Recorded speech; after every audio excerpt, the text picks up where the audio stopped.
The horizon bleeds crimson, a wound in the summer sky.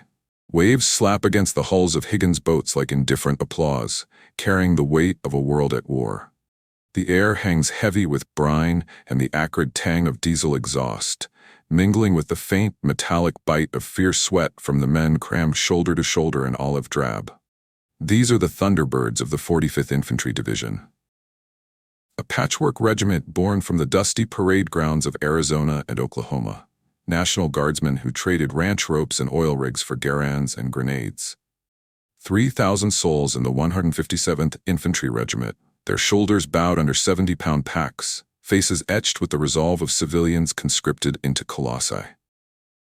A close-up on a pair of wire-rimmed spectacles fogging slightly in the humid pre-dawn. Behind them, eyes the color of Rocky Mountain slate. Steady, unblinking. Lieutenant Felix Sparks, 26, wipes the lenses with a thumb blackened by boot polish. A Denver lawyer by trade, his baritone voice has argued cases in mahogany courtrooms, but today it will command chaos.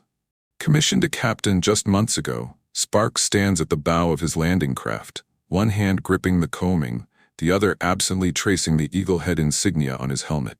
The Thunderbird, mythical harbinger of storm and strife. This isn't a courtroom, Sparks thinks. The judge is Jupiter, and the jury's the Jerry's. He glances back at I Company, his 180 men, boys really, some barely out of high school, huddled like cattle in a slaughter chute. Stonner Bill Coddington, broad as a barn door from his Iowa farm days, checks the pins on a cluster of fragmentation grenades, his lips moving in silent prayer. Beside him, Lieutenant Hank Zaleski, a wiry Polish kid from Chicago's back alleys, cradles his Browning automatic rifle like a lover, fingers twitching against the trigger guard. The bar's weight is his anchor. Without it, he'd float away on the nausea churning his gut. The sea heaves and the boats pitch. A low rumble builds, not thunder but the guttural snarl of Luftwaffe engines. Stukas dive from the east, black crosses stark against the paling sky, their Jericho sirens wailing like damned souls. Bombs whistle down, stitching the water with whitewater geysers. One Higgins boat 50 yards off takes a direct hit, a bloom of orange fire, then screams swallowed by steam. Shrapnel pings off metal like demonic hail. Sparks, voice cutting through the din, calm as a closing argument. Heads down. Flanks tight, we're not dying in the damn drink. We're walking to Berlin. The men murmur assent, a ragged chorus of hooah and Thunderbird that binds them like barbed wire. Sparks' words aren't bravado, they're blueprint. A father twice over, his wife Ruth back in Denver, letters heavy with the scent of home-baked bread he can almost taste. He knows these men aren't abstractions. They're brothers in the breach, foxhole family forged in the fires of Fort Sill's sand-swept drills. The ramp drops with a hydraulic groan, and the surf surges in like a living thing, knee-deep and foam-flecked with blood from the first wave's folly. Boots hit shale, jagged, sun-baked slabs that slice through canvas gaiters like accusations. The beach is a cauldron, machine gun nests chattering from the bluffs, mortars cratering the sand into shallow graves. The 157th objective, Hill 49, a stubborn spine of terracotta rising 200 feet above the littoral, crowned with Italian concrete pillboxes, and manned by coastal artillery remnants, fallow foxholes now frantic with fascist fire. Sparks hits the water first, carbine raised, water sluicing off his pack like tears he won't shed. Move. Move like you mean it, he bellows. Voice hoarse already from salt spray. I Company fans out in V formation, Zaleski's bar barking suppression fire that stitches the dune line in puffs of dust. Coddington's squad peels left, lobbing grenades that arc like falling stars, bursting in black smoke and the wet thump of bodies pulped. The shale yields grudgingly underfoot, grinding into heels like God's own mortar. The air reeks of cordite and ruptured earth, sulphurous, choking, a foretaste of the hellfires to come. A private ahead crumples, legs sheared clean by a 50 cal from a half-track, grinding down the coastal road. His scream is a hook in the gut. Sparks doesn't pause, but his jaw clenches, spectacles glinting in the muzzle flashes. First blood on foreign soil, Sparks reflects, and it tastes like rust. They claw upward. The hills flank a staircase of scree and scrub olive trees, roots clawing at ankles like skeletal fingers. Italian snipers, conscripts with eyes hollow as their homeland's promises, pick at the flanks from clefts in the rock. One bullet zips past Sparks's ear, close enough to singe the hairs. He drops, rolls, and returns fire with his M1. The Garan's ping of ejection, a metronome of malice. Zaleski. Bar smoking, hot. Cap and flankers down, B companies pinned. Sparks scans the chaos. To the east, the 179th Regiment's landing is a slaughter pen. Gliders from the 82nd Airborne splintering on the bluffs like matchsticks. Patton's 7th Army, the big red one, the big red tab, is committed now, no turning back. But here, on this god-forsaken gravel spit, it's the Thunderbirds' baptism. Sparks, over the ridge of his helmet. Coddington, take your boys left. Suppress that nest. Zaleski, with me, we're punching through. They charge the final incline, a stumbling surge of sweat-slicked fury. Grenades precede them, blooming in the pillbox's embrasures. Flames lick out like serpents' tongues. Zaleski hoses the crest, brass casings scattering like brass knuckles in a brawl. A defender staggers into view, a boy no older than Sparks's eldest, uniform rags flapping, and folds under the bar's hail. The hill crests. Silence falls, sudden as a guillotine, broken only by the moan of the wounded and the distant drone of P-38s chasing Stukas seaward. I Company claims Hill 49 by 0800, the regimental standard, that screaming eagle on azure, planted in the cracked earth like a stake in a vampire's heart. The sun climbs merciless, turning the shale to a griddle. Men slump against sandbags, gulping from canteens warm as piss, faces caked in a mask of dust and drying blood. Casualties, 12 KIA, 20 wounded. A ledger Sparks tallies in his head while bandaging a corporal's shredded calf. The sea below churns with debris, sunken boats, bloated bodies bobbing like forgotten buoys. General George S. Patton's voice crackles over the field radio later that day, patched through from Agrigento. Well done, lads. Soft through Sicily, then we'll give Jerry the hard way. Laughter ripples through the foxholes, brittle as dry leaves. Patton's quip, soft through Germany, is already legend, a whisper of the march ahead. But Sparks, sketching positions in his notebook, feels the weight of it. This island is no stepping stone. It's the anvil where empires are hammered. That night, under a canopy of stars indifferent as shrapnel, the Thunderbirds dig in. Rations, K-rations, spam and crackers, taste of tin and regret. Coddington shares a cigarette with Zaleski, the cherry glowing like a foxfire in the gloom. Coddington, inhaling deep. Heard the Krauts got panzers massing up north. Rommel's boys, waiting like wolves. Zaleski, hailing smoke in 'em. Let 'em come. We got the bird on our side. Sparks overhears from his slit trench, pen scratching in the dark, a letter to Ruth unfinished. The water was colder than I thought, the hill hotter. Tell the boys Daddy's bringing thunder home. He folds it, tucks it away. Around the flickering light of a single match, stories unfurl. Tales of sweethearts and saloons, of Christmases yet to come. Camaraderie, that fragile filament, sparks in the shared silence. But dawn brings the grind. Patrols probing the interior, the relentless relay of reconnaissance. Sicily's summer scorches them, olive groves heavy with the drone of flies, vineyards trampled under treads, villages echoing with the crack of partisan rifles. The 157th pushes north, a serpent of dust and determination from Gela's gamble to the Gustav Line's grim gauntlet, months hence. Sparks's captaincy is christened in blood. Each step etches the map of their odyssey deeper into muscle and memory. Weeks blur into a haze of heat mirages and half-rations. They ford the Simeto River under moonlight, current tugging at legs like drowned hands.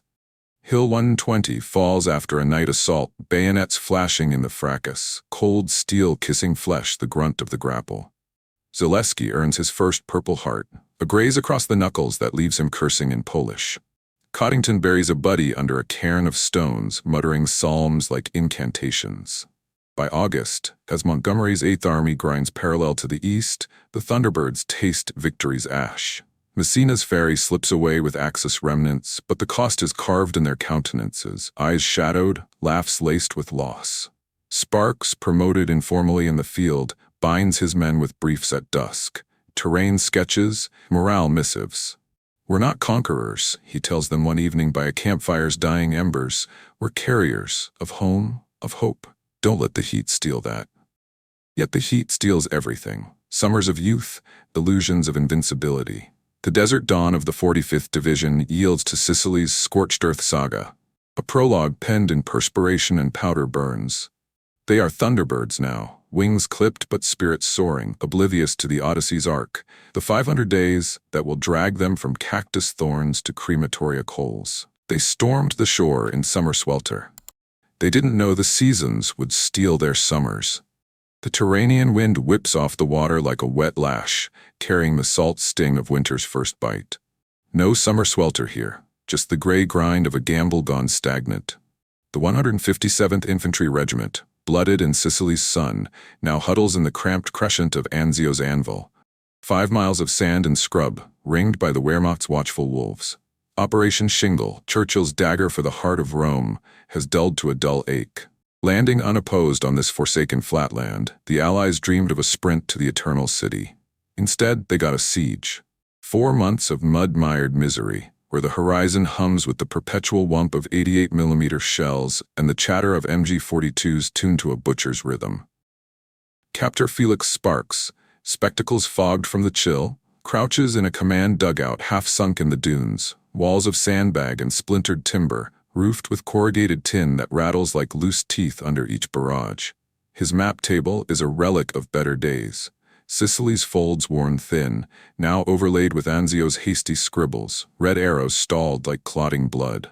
At 27, Sparks' face has sharpened, the lawyer's jaw set harder, etched with lines that whisper of letters from Ruth, yellowed and creased from endless rereads. "The boys ask after you," he writes in the dim glow of a carbide lamp. "Tell them Daddy's dancing with the devil in Italy." I Company, down to 140 effectives after rotations and the Reaper's toll, rotates through the lines like a weary watch. Straight Bill Coddington, his farmer's frame leaner now, gaunt from sea ration constipation, mans a 30 cal water-cooled gun in a revetment of blasted beach umbrellas. His squad, what's left of the Gela gamblers, shares foxholes with the ghosts of the fallen. Tim Ramirez, bayoneted in the Samedo shallows, Seeber Hale, shredded by a Nebelwerfer in Messina's rubble. They murmur over lukewarm Joe, the coffee's bitterness a balm against the bocage of boredom and blasts. Coddington, scrubbing the gun's barrel with a rag stiff as jerky. Captain says we're the cork in the bottle. Plug in this beach till Patton pulls the cork. Zaleski, spitting tobacco juice into the sand, bar propped like a crutch. Patton, yeah, he's comin'. Soft through the lines, he said. This ain't soft, it's a goddamn sponge bath in blood. Zaleski's Polish fire has tempered to a simmer. The bar's stock is scarred from Anzio's first week, when a Kraut counterprobe nearly overran their sector. He fired till the barrel glowed cherry red, blisters bubbling on his palms like accusations. Now he nurses a perpetual cough. The beachhead's fog, laced with cordite and chlorine from the marshes, gnaws at lungs like a slow acid. But faith flickers. The Thunderbird patch on his sleeve, sewn by a Sicilian seamstress with thread from her dead brother's tunic. Its talisman and tether, a blind belief that thunder follows storm. The rhythm relentless. Dawn patrols slink through the no-man's land of shell-pocked pastures, where poppies, blood-red harbingers, nod in the wind. Mines claim toes and tempers. Snipers, perched in the Alban Hills' olive-clad folds, pick off the unwary with Mauser precision. Sparks leads one such foray himself, carbine slung low, boots sucking in the alluvial ooze. The air hangs heavy with the rot of unburied mules and the faint, fecal whiff of field latrines. Slit trenches shored with ammo crates, buzzing with blue bottles. A flare pops overhead, magnesium glare turning shadows to skeletons. They freeze. A patrol of Fallschirmjäger ghosts the tree line, camouflaged capes blending with the bark. Sparks signals. Silent semaphore of gloved fist, and Zaleski opens up, the bars burt a chainsaw in the hush. Bullets rake the underbrush, leaves shredding like confetti at a funeral. One German stumbles into view, helmet askew, eyes wide as surrender. Coddington's Thompson chatters and he crumples, a puppet with strings cut. Back in the lines by dusk, the toll. 2 wounded, shrapnel nests in thighs and shoulders, medevac to the 120th evac hospital under canvas tents that flap like flags of futility. Sparks debriefs by lantern light, voice steady as a scalpel. They knew we were coming. Kesselring's got the high ground sewn up tighter than a nun's habit. The men nod, jaws working D-rations, chocolate bars melted to wax in their pockets. Camaraderie clings like damp wool. Zaleski sketches pin-up girls on the back of a captured propaganda leaflet. Coddington whittles a crucifix from a P-38 crate slat. For the Padre, he says, though Chaplain Buckner, The soft-spoken Texan with a Bible in one hand and morphine syrettes in the other is miles back, anointing the endless influx. Nights are the anchor's agony. Nibblewerfers, screaming mimes, serenade the perimeter, rockets arcing like fiery accusations, bursting in earth-shaking symphonies of shrapnel and scream. One volleys the 157th sector on a moonless February eve, cratering a platoon CP. Sparks digs out Pat Ellis, buried alive under a ton of sand, his gasps ragged as torn silk. "Breathe easy, son," Sparks murmurs, pounding his back till the cough clears. "We're all just borrowing air from tomorrow." Ellis lives to fight another dawn, but the regiment hemorrhages. 500 casualties in the beachhead's maw, replacements green as the grass they trample, wide-eyed boys from Brooklyn and Boise who learn the foxhole foxtrot in fire. By May, the breakout bleeds through. 6 Corps surges, a 45th Division grinding up the Hitler line in a haze of high explosive and hubris. Rome falls on the 4th, a spectral liberation, streets echoing with the tramp of tired boots, rather than triumph's trumpets. The Thunderbirds push north past Cassino's corpse-littered cloisters, where Benedictine stones weep mortar dust. Sparks' promotion to major comes via field wire, a nod from division brass, his I Company now battalion vanguard, 800 souls under his baritone briefings. Autumn's palette paints the Vosges in verdant veils, first dripping dysentery dew, ridges cloaked in fog that clings like a shroud. The 157th, reforged after Anzio's attrition, 18,000 Thunderbirds whittled to a wiry 12,000, threads the high Vosges vise, Operation Undertone, a French fallow of frost-rimed forests and fortified farms. Here, the Wehrmacht's gauntlet tightens, Volga Germans and Alsatian conscripts, their Achtung laced with the lilt of lost homelands, man the Maginot Line's eastern echo. Bunkers burrowed into basalt, minefields a mosaic of malice. Sparks, Major's oak leaves pinned crooked from a hasty ceremony in Epinal, leads from the front. Always the foxhole father, carbine traded for a Thompson that bucks like a bronco in his grip. The march is monotony magnified. Trails of mud that swallow boots to the calf, rucksacks sagging with 10-in-1 rations and 50-cal belts. Rain sheets down in silver scrims, turning paths to quagmires where men slip and curse. The squelch of souls a dirge for dry socks. I Company's rhythm, advance by bounds, Zaleski's bar blistering bunkers from the flank, Coddington's grenades greening the gaps. Hill 587, Heartbreak Ridge in GI Gospel, claims its tithe.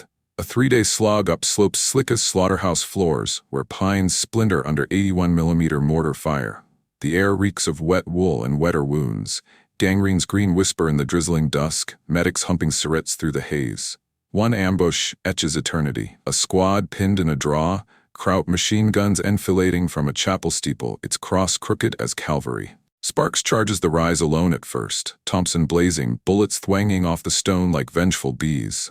"Covering fire," he roars, and the line erupts. Zaleski hosing the belfry till the bell tolls silent, a ricochet carving his cheek like a duelist's scar.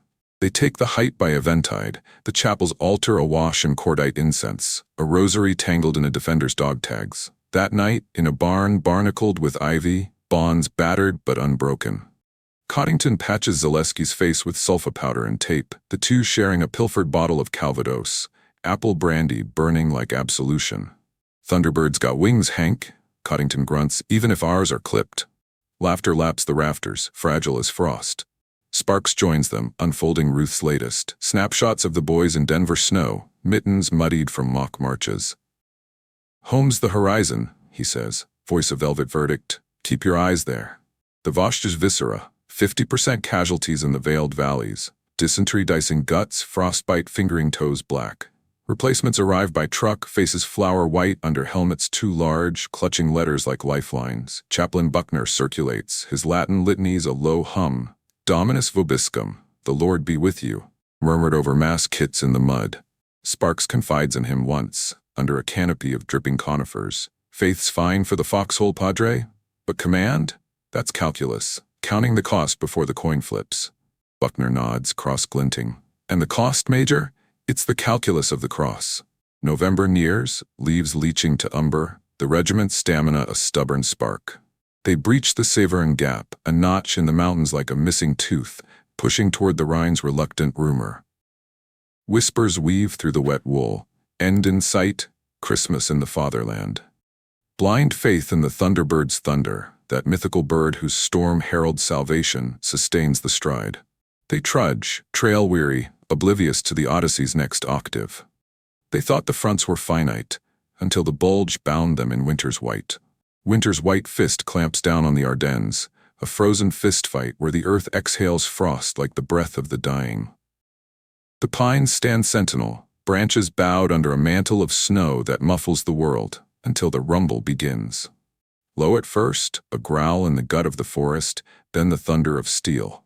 250,000 Germans, Hitler's last gamble, the Ardennes offensive. Wacht am Rhein, watch on the Rhine, surging from the Siegfried Line's shadows like wolves from a white wood. The 157th Infantry Regiment, the Thunderbirds, are caught in the crosshairs, yanked from the Vosges' verdant viscera, redeployed to this Arctic anvil as the 45th Division's linchpin in the seam between Veit Corps and the 106th Golden Lions. No time for thaw. The Bulge binds them in winter's white, a noose of ice and iron. Major Felix Sparks, breath clouding his spectacles like a veil of verdict, hunkers in a half-frozen foxhole on the Elsenborn Ridge's edge. A hasty scoop in the snow, walls glistening with rime, roofed by a poncho that snaps like a sail in the gale. His Thompson rests across his knees, barrel crusted with hoarfrost. Gloved fingers ache from the cold that creeps like gangrene. At 28, Sparks' baritone has deepened to a rumble, tempered by Anzio's anchors and Vosges' veiled vendettas. A father's frame frayed, letters from Ruth now dog-eared talismans tucked in his breast pocket. The snow here reminds me of Denver. Cleaner somehow, but colder. The regiment, 2,500 strong, whittled by the year's calculus to a cadre of calluses, digs in along a 10-mile front, foxholes clustered like cairns around the villages of Krinkelt and Rosherath. The Aar River, a silver scar snaking south. Sergeant Bill Coddington, his Iowa bulk bundled in layers of wool and wariness, mans a 30-cal nest in a thicket of splintered spruce. The gun's water jacket frozen solid, thawed with piss-warmed rags in the pre-dawn dark. His squad, ghosts in white camouflage capes, shares the vigil. Tortner Hank Zaleski, bar slung like a sling, cheeks chapped raw, eyes shadowed by the perpetual dusk of December. The cold is a cruel inquisitor, toes blackening in sodden socks, rifles jamming from iced actions, the click of frozen triggers a prelude to prayer. Coddington, teeth chattering, sighting down the barrel. Heard the brass say it's a feint, Krauts prodding for weak spots, like poking a bear with a bayonet. Zaleski, huddled, blowing on numb fingers. Feint my ass. That's engines I hear. Panzers, not tractors. Piper's SS, bet my Purple Heart on it. Zaleski's right. Kampfgruppe Piper, the butcher of Malmedy, rolls through the snow-veiled valleys, 600 vehicles strong, King Tigers grinding the macadam to meal, half-tracks hauling fanatical Fallschirmjäger. Dawn breaks bloody, the 106th to the west crumbles, 8,500 surrendered in the Schnee Eiffel trap, the 28th keystone buckles at the hour. For the 157th, it's Hill 5582, a knuckle of rock and root rising 400 feet above the forest floor, dubbed the Pillar in GI grimoires, the anvil where the hammer falls. The assault hits at 5:30. A barrage of Nebelwerfers shreds the tree line, rockets whistling like banshees, bursting in geysers of frozen earth and fir limbs. Pines topple like drunks, trunks splintering into shrapnel storms. Sparks' battalion, I, K, and L companies fused into a firebase, braces as the first wave crests the ridge. SS in reversible smocks, MP40s chattering, grenades arcing like icy comets. Sparks, over the radio's crackle, voice ironclad, all units, hold the line. Zaleski's bars on the flanks. Coddington, interlocking fields. No step back, we're the goddamn Thunderbirds. The foxholes erupt, Garands cracking in the cold, the ping of empties lost in the whiteout. Zaleski's bar roars, a 30:06 blizzard blistering the advance, snow puffing where lid kisses powder. Bodies tumble, Germans folding into drifts, blood blooming black on the white like ink and milk. But the tide surges. A panzer lumbers up the slope, 88mm cannon swiveling like a cyclops eye, turret traversing to belch flame. The shell detonates in K Company's midst, a foxhole vanishing in a vortex of vaporized valor, screams shredded by the shockwave. Sparks charges the breach, Thompson bucking in his fists, brap brap brap. Stitching the half-track slits till the driver slumps, the beast grinding to a halt in a plume of diesel death. "Flank it!" he bellows, and Coddington squad swarms, bazookas belching fire that blooms orange against the steel hide. The wreck burns, a pyre painting the pines in hellish hues, the acrid reek of rubber and ruin mingling with the pine's crisp bite. By noon, Hill 5882 is a charnel chessboard, craters pocking the snow like pocks, the wounded wailing in white sheets stained carmine. Casualties cruel calculus. 200 Thunderbirds down in the day's Donnybrook, limbs lost to lynx mines, guts gutted by bayonets in the brutal bayonet brawl at the crest. Medics, Chaplain Buckner among them, crucifix swinging like a pendulum, hump through the hellscape, sirets stabbing into thighs numb as wood, morphine a merciful mist. Buckner pauses over a boy from Tulsa, eviscerated by shrapnel, his rosary beads clicking like castanets. In nomine patris, hold on, son, the Lord's got a foxhole waitin'. The boy gurgles, eyes glazing. Buckner weeps salt into the snow, his litanies lost to the wind. Night falls early, a velvet void pierced by feucht, very flares that hang like judgment lanterns.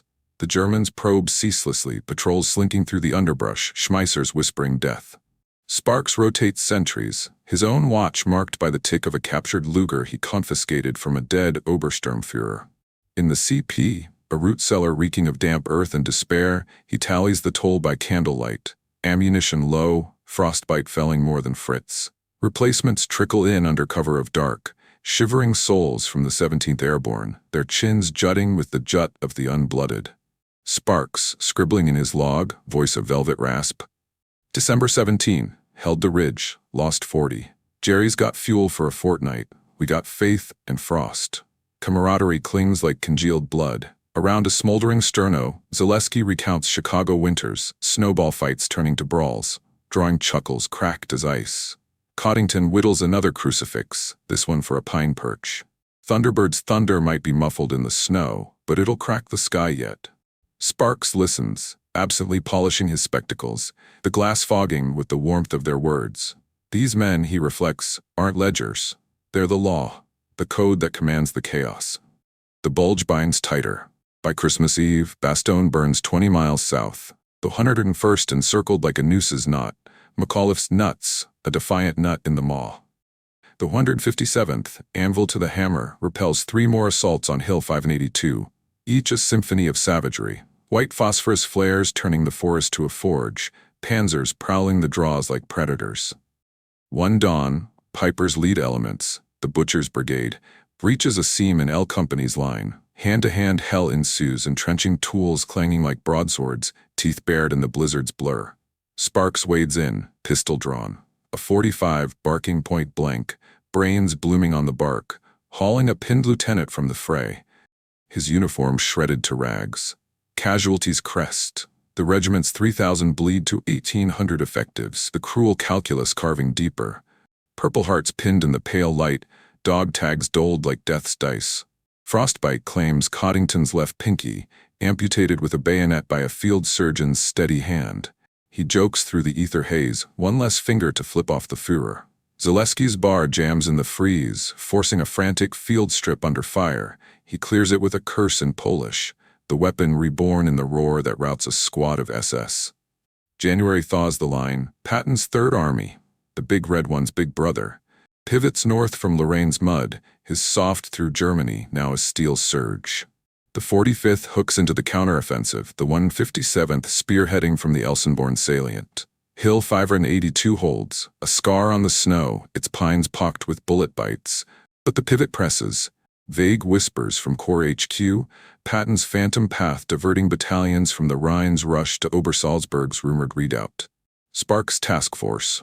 I Company, plus elements of the 180th 500 Thunderbirds trail-worn, threads the Thuringian pines, jeeps churning slush, half-tracks hauling howitzers through the melt. By mid-April, the march resumes. Munich's rubble a rear-view ruin, the Bavarian foothills folding into fog.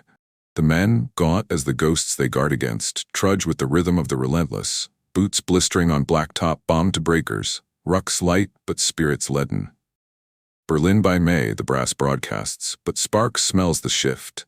Orders crackling over the SCR 536, veering east to a rail junction near Dachau. A detour from Hitler's trail, Patton's quip echoing hollow. Press on, lads, the end's in the envelope. The pursuit that pressed through pines was about to press against paradise lost. The Bavarian dawn dawns dire, a pallid pall over pastures pocked with the detritus of defeat. Abandoned tiger hulks rusting in roadside ditches, their treads trailed like the entrails of iron behemoths. Luftwaffe wrecks smoldering in stubble fields, acrid smoke curling skyward like unanswered prayers. Spring's tentative green, meadows greening under a reluctant sun, mocks the marchers. The 157th Infantry Regiment's spearhead task force, 500 Thunderbirds trail-worn and tempered, threading the rail lines east of Munich in a convoy of dust-caked jeeps and deuce-and-a-halfs. 500 days from Sicily's shale, the odyssey arcs to its abyss. Diverted from Obersalzberg's phantom, Patton's soft through Germany quip, now a cruel jest. Orders from 7th Corps veer them to Dachau, a sub-camp complex on the maps, a name whispered like a curse in intel briefs. No one knows the shadow it casts.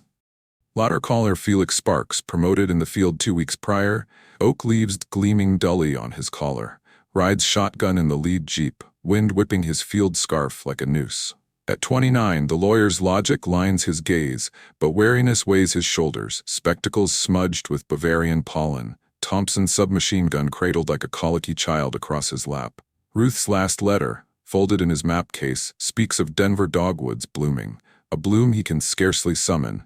The end's near, he thinks, but endings aren't clean. Their cuticles picked to the quick. Behind him, I Company rattles in trucks. Saunter Bill Coddington, pinky stump bandaged from the Bulge's bite, checks his Garan's action with a farmer's fatalism. Pieftin Hank Zaleski, bar oiled against the morning mist, scans the tree line for snipers, his cheek scar a silvery seam from Vosges vendettas. The task force, Sparks's 157th Contingent, fused with a platoon from the 42nd Rainbow Division under Major William Walsh, hums with the low murmur of men murmuring miracles. Berlin by VE Day, home by July. Blind faith, battered but breathing. The road narrows to a gravel scar paralleling the tracks, iron veins pulsing with the ghosts of guarded trains. At 700, the CP Jeep crests a rise, and the gauntlet greets them. Dachau's dire dawn, a barbed wire bailey sprawling 10 square miles around a squat stone commandantur, watchtowers like skeletal sentinels piercing the fog. Flares from the previous night's skirmish, 42nd boys probing the perimeter, hang limp, spent casings crunching under tires. The air shifts, no diesel reek or powder burn, but a dulce putrescence, decay's cloying kiss, mingling with the diesel drone of idling diesels and the faint fecal tang of unwashed multitudes. Sparks over the radio, voice a baritone blade. Walsh, this is Sparks. Task force halting at the rail spur. Eyes sharp, looks like a rail yard ahead. Possible PABU camp. No fireworks till we footprint. Major Walsh's voice crackles back, laced with the lilt of his Philadelphia roots. Roger, my rainbow's a right flank. Let's crack this nut clean. The convoy fans out, dismounting in a hasty lagger. Men spilling from trucks like ants from an anthill. Weapons up, packs dropped in a clatter of canteens. Zaleski's bar squad peels left along the fence line, chain link crowned with concertina coils, glinting like galvanized grins. Coddington's covers the right, grenades palmed like poker chips. Chaplain Buckner, cross-slung on a lanyard, murmurs a field mass in the midst. Agnus Dei, Lamb of God, grant us peace. The men cross themselves, fingers fumbling, not for piety but for the pause it procures. Sparks advances with the point, carbine low, boots grinding cinders beside the rails. The spur ends abruptly, a siding choked with 39 freight cars, boxcars, their wooden slats splintered and stained, doors ajar like gaping maws. The revelation rancid, bodies bulge from the gaps, skeletal forms in striped rags, limbs akimbo like broken marionettes. Flies drone in black clouds, a biblical plague supping on the swill of starvation, flesh mottled green and gray, eyes pecked to pits, the air thick with the rot of 1,000 unburied sins. 2,000 cadavers stacked like cordwood in the car's bowels, some still chained to the walls, wrists raw as rubbed rosaries. The stench hits like a gut punch, excrement and expiration, a charnel perfume that buckles knees and births bile. Jesus Mary, Cap'n, Colonel, what the fuck is this? They loaded him like livestock. Sparks halts, spectacles slipping down his nose, the lawyer's logic lacerated by the lash of the scene. Not prisoners, not PAWs. People, polished to bones by the Reich's rationales. He steadies, signals silence, the gloved fist clenched. Beyond the rails, the camp proper unfurls, barracks like matchbox mausoleums, 32,000 survivors shambling in the yard, emaciated echoes, skin stretched taut over bone like drumheads on the damned, eyes hollow as the promises of the Vaterland. Poles, Jews, Soviets, Gypsies. A mosaic of the murdered, clad in the tatters of humanity, some clawing at the wire with nails gnawed to nubs, mouths moving in fractured tongues. Hilfe, help, libere. A child, no more than 8, presses a palm to the fence, his frame a feather's weight, whispering in Yiddish a plea that pierces like shrapnel. The gates, iron portcullis branded Arbeit macht frei in wrought mockery, creak under their own weight. SS guards fled or fledgling, a remnant of 560 black uniformed butchers barricaded in the SS garrison a quarter-mile north. Gunfire sputters from the towers, sporadic sniping, Mausers cracking like whips, bullets thwanging off the boxcar's iron undercarriages. One rainbow trooper crumples, forehead furrowed by lead, his helmet rolling into the rails like a discarded crown. Walsh, bellowing from his position, M1 shouldered. Contact. Towers 2 and 4, suppress. The surge slaughterous. Thunderbirds and rainbows storm the gauntlet, Garand's and Thompson's thundering in reply, the crack-ping-crack a cacophony of catharsis. Zaleski's bar blisters the nearest tower. 30-06 rounds chewing the timbers, the sniper tumbling like a rag doll, his white cap blooming red. Coddington lobs a frag over the fence, the wump looming in the yard, silencing a nest in the crematorium's shadow. A brick behemoth with a chimney still sooted from yesterday's inferno. The gates buckle under a bazooka kiss, shaped charge crumping, hinges howling as the iron yields, swinging inward on a hinge of hell. They breach at 1100. A stumbling flood through the portal, boots trampling the cobbles slick with something viscous, unnamed. The yard is a maelstrom of the malformed, survivors surging forward, arms outstretched like supplicants, voices a babble of benediction and bedlam. America, Amis, Freiheit, hands clutching at sleeves at salvation sleeves. Medics, Buckner chief among them, fan out with sulfa and syrettes, the chaplain's Latin litanies lost in the lament. Requiem aeternum, eternal rest. One inmate, a rabbi reduced to ribs, collapses at Sparks' feet, murmuring Shema Israel in a voice like wind through wire. But the Spark SS, from the barracks fringes, a phalanx of guards, 50 stragglers, panicking panzers in pajamas, some in half-donned tunics, erupt in a final frenzy. They fire wildly, carbines coughing into the crowd, felling a dozen freed in the forecourt, bodies folding like paper lanterns pricked. The GI's fury fraternal, a volley of vengeance, Thunderbirds baying like hounds off the leash, rifles raking the ranks, the Burt of Zaleski's bar a buzzsaw through flesh. Walsh's rainbows torch the SS barracks with white phosphorus. Flames fountaining screams serpentine as the structure succumbs, a pyre for the perpetrators. The climax crests in carnage's crest. GIs, faces feral with the fuel of the railcar's rancor, herd the surviving SS, 24, hands high, faces flower white, against the delousing shed's wall. Knives flash in foxhole fists, bayonets bared like incisors. A private from Tulsa drives steel into a guard's gut, twisting with a growl. For the cars, you son of a bitch! The line buckles, a melee of malice, boots stomping, rifle butts battering, the wet thud of vengeance's verdict. Blood slicks the stones, mingling with the survivors' tears, the liberator's laceration blurring into the liberated's lash. Sparks sees it unfold from the yard center, revolver drawn, a .45 Colt, hammer thumbed back, the cold cock against his palm like judgment's grip. He wades the fray, spectacles askew, baritone booming over the bedlam. Cease fire! God damn it, cease! No heed. A GI, Coddington's boy, Ramirez's replacement, eyes wild as the Wehrmacht's worst, cocks his M1 for a coup de grace, the SS man's plea a guttural bitte, mercy. Sparks levels the pistol, barrel kissing the trooper's temple, the click of the safety a thunderclap in the tumult. Sparks, voice velvet over vanadium eyes locked. No, God damn it, no, we're not them, we're the line. The law between the lash and the lost. Stand down, soldier. That's an order. The revolver rivets them, the cold kiss halts the hammer, the private freezing, tears tracing trenched dirt cheeks, the weapon wilting in his grip. Silence spreads like a stain, the frenzy fracturing into fracture. GIs slumping, breaths heaving, the weight of the witness crashing like a collapsed catwalk. Walsh nods from the perimeter, his rainbows raining their rage, Buckner kneels amid the survivors, anointing the air with absolution. Sparks holsters the .45, hand trembling now. The tension's tide ebbs, turning to the gates, still a gap, a portal punched through paradise's perversion. The barrier breached, Sparks reflects not just wire and wood, the one between battle's blur and barbarity's blade. We've won the war, and lost the war within. By dusk, the task force tallies. Camp secured, 32,000 souls in medevac mayhem, C-47s circling like carrion crows, litters lashed to landing skids. The SS remnants, what few breathe, bound for the stockade, the railcars rot roped off for the grave's registration. Sparks report wires to Ike by nightfall. Dachau liberated, atrocities beyond arithmetic, recommend immediate prosecutorial presence. The colonel stands at the gates then, alone in the gloaming, the diesel reek yielding to decay's dulcet dominion, the survivors lilting thanks a hymn haunting the haze. It didn't invite the inferno, it simply ignited the instinct to intervene.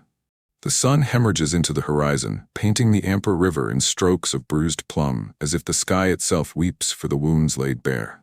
The gates, that iron irony of Arbeit macht frei, hang ajar like a jaw unhinged. The barbed wire bailey now a breached basilica of the broken.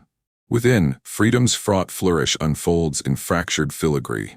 32,000 survivors, phantoms fleshed in fragility, shuffle through the yard under the watchful waltz of medevacs. Mercy. C-47s drone overhead like mechanical angels. Props thrumming a dirge as litters are lashed to skids. Canvas cocoons cradling the kashektik, their breaths of butterflies flutter against the chill. The air, once thick with decay's dulcet dominion, now layers with the liniment tang of sulfa and the metallic bite of morphine syrettes, mingling with the survivors' lilting thanks. Fractured French, Yiddish laments, Polish pleas weaving a tapestry of tongues that tugs at the Thunderbirds' throats. Lieutenant Colonel Felix Sparks stands at the camp's epicenter, the Appelplatz, a gravel expanse gouged by the ghosts of roll calls, his .45 holstered heavy as heresy on his hip, the revolver's recent recoil a phantom pressure against his palm. Spectacles perched precariously, fogged by the exhalations of exhaustion, he surveys the scourge. Medics from the 120th evac, sleeves rolled to elbows veined with their own veins. Triage the torrent, priority to the pulseless near, the typhus-tormented, the ones whose bones telegraph through skin like braille of brutality. Chaplain Captain Robert Buckner kneels amid the melee, his Texan drawl distilled to devotion. Pax vobiscum, peace be with you, murmured over a cluster of the freed, his Bible a bulwark against the Babel, cross glinting in the gloaming as he anoints foreheads slick with sweat and salvation. Sanctor Bill Coddington, his farmer's frame folded against a splintered barrack stoop, shares his last K-ration cracker with a skeletal survivor. A Dutch engineer, eyes like excavated oysters, hands trembling as he crumbles the saltine like manna. The act is absolution. A quiet quorum against the quietude of the crematorium's chimney, still exhaling the ether of extinction. Easy now. Coddington rumbles, voice gravel ground finer by the grind. That's home in your hand. Chew slow, world's waitin'. The man nods, tears tracing tracks through the grime, a murmur in guttural Netherlandic. Thank you. Thank you. Nearby, Fuftern Hank Zaleski slumps against his bar, the weapon a weary ward at his side, passing a canteen of brackish water to a gypsy girl no older than his sister, her rags redolent of the railcar's rot. She sips, eyes widening at the miracle of moisture, then clutches his sleeve. Amerikansky? Free? Zaleski nods, throat tight as a tripwire, the scar on his cheek a silver scripture of his own survivals. Major William Walsh, the Rainbow's Resolute, confers with Sparks by a captured staff car, its swastika fender flag furled like a fallen standard. Your stand saved us from the stain, Felix, Walsh says, clapping a shoulder calloused by command. Those SS bastards, they lit the fuse. You doused it. Sparks shakes his head, the lawyer's logic lacerated still. We all danced with the devil today, Bill. My pistol just played Piper. The duality daggers, liberators lacerated by the lash of their own latent lash, the vengeance vetoed a victory more pyrrhic than any panzer push. Beyond, GIs, Thunderbirds and Rainbows intermingled, distribute D-bars and delouse the deluded, their olive drab a canvas for the survivors' scrawled signatures. To my savior from Hell's Hotel. Laughter laps in low waves.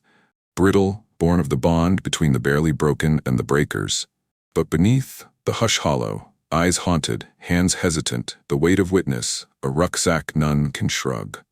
Night falls like a pall, floodlights from engineer trucks casting long shadows that dance like the dead. Sparks' report, typed on a battered underwood in the Kommandantur's commandeered office, walls papered with the Führer's faded photos, wires to chafe by 2200. Dachau secured. Atrocities arithmetic defying, 2,000 corpses in cars, 39,000 total souls imperiled. SS resistance crushed, survivors in extremis. Recommend War Crimes Board immediate. Eisenhower's reply crackles back at midnight, the supreme steel softened. Your actions honor the Allied cause, Colonel. The world will know and judge. Sparks folds the flimsy, tucks it with Ruth's letters, the stack a scar tissue testament. Dachau. The word alone weighs a winter. Honor's hollow hush. The city of light limns the Seine in summer shimmer. But for the Thunderbirds, it's a ticker tape requiem. The 45th Division parades down the Champs-Élysées, boots polished to a patina of pride, the Thunderbirds' standard snapping in the breeze like a banner unbroke. Sparks, in dress blues starched stiff as statute, receives the Croix de Guerre from a French general. Ribbons red as the Vosges viscera, pinned with a kiss on each cheek that tastes of absinthe and absolution. Pour la libération de l'enfer, the officer intones, for the liberation of hell. Sparks salutes, spectacles catching the Arc de Triomphe's arch, but the metal hangs heavy, a hollow hush against the heart's hammer. Medals for mud? For the railcar's rim? Stateside, the silver star gleams in a Pentagon ceremony, August heat hazing DC's monuments. Jen Patton himself pins it, the old man's grip gnarled as grapevines, his quip a gravelly grace. You Thunderbirds didn't just soft through Germany, Sparks, you scorched the soul of the swine. Ruth stands beside, boys in tow. Wide-eyed wonders clutching Daddy's overseas cap. Her embrace a hearthfire after hell's hearth. The citation scrolls, for gallantry in action, halting unlawful reprisals, embodying the liberators' lacerating duality. But in the hotel that night, Sparks weeps into her shoulder, the sobs silent as snow. The eyes, Ruth, the eyes in those cars, they follow. Homefront hearth heals haltingly. Denver's dogwoods a diorama of normalcy, law practice resuming like a rifle reassembled. But the barrier breached lingers, a breach in the brain. The legacy's long leaf unfurls in law and lore. Nuremberg's vaulted nave, swastikas scrubbed to sterility, echoes with the indictment's ice. Sparks testifies from the witness stand, olive drab traded for a suit sharp as subpoena, his baritone a blade through the babble of translators. Facing the dock, Goering's gouty glare, Speer's spectral stare, the architect of atrocity architects. Dachau was no anomaly, Sparks recounts, voice velvet over vanadium, the revolver's recoil a rhythm in his recount. It was the Reich's routine. Boxcars bloated with the bound, crematoria churning the chaff of the chosen. We halted the guard's slaughter, not out of softness but the spine of the law we swore to uphold. The prosecutors, Jackson's jugular, Taylor's tenacity, nod etching his words into the eternal. Evidence exhibits of the emaciated railcar relics roped in the rafters. Sparks' gaze locks on a survivor, the Dutch engineer from the yard, now a witness in wool. Their nod a nexus of the narrative, from torment's trail to tribunal's truth. The years leaf long. Sparks the Colorado AG by 48, his gavel a guardian against the ghosts, cases cracked with the clarity of the camp's calculus, mercy tempered by the memory of the merciless. Ruth anchors the archipelago of their life. Suppers scented with sagebrush stew, sons schooled in the stories softened at the edges. A single leaf, his 1970 memoir, blooms belated. Pages penciled in the quiet of a study lined with law tomes and liberation ledgers. The title a nod to the solitary survivor who slipped a leaf of paper through the wire. One leaf falls, but the tree endures. It sells spare but sears souls, veterans weeping at signings, students scribbling theses from its scars. War's weight, Sparks pens in the prologue, isn't the ruck on your back, it's the reckoning at the railcar's rim. By 2007, the Odyssey's oracle dims. Sparks, 89, passes in his sleep. Denver winter whispering welcome, honored with an Zig barracks at Fort Carson, the Thunderbird etched eternal on its lintel. The 45th Division Museum in Oklahoma mantles the march. Sparks's 45 under glass, Zaleski's bar, donated post-Berlin, Coddington's whittled crucifix cradling a Dachau pebble. Annual treks trace the trail. Pilgrims probing the psychological pulverizing, the moral maelstroms of the ETO's endgame. Guides reciting the gate's grim greeting like gospel. They thought war weighed in wounds, but Dachau weighed the world's wounded soul. If you believe one march mends more than medals, subscribe for more untold World War II treks through the tempests of tyranny.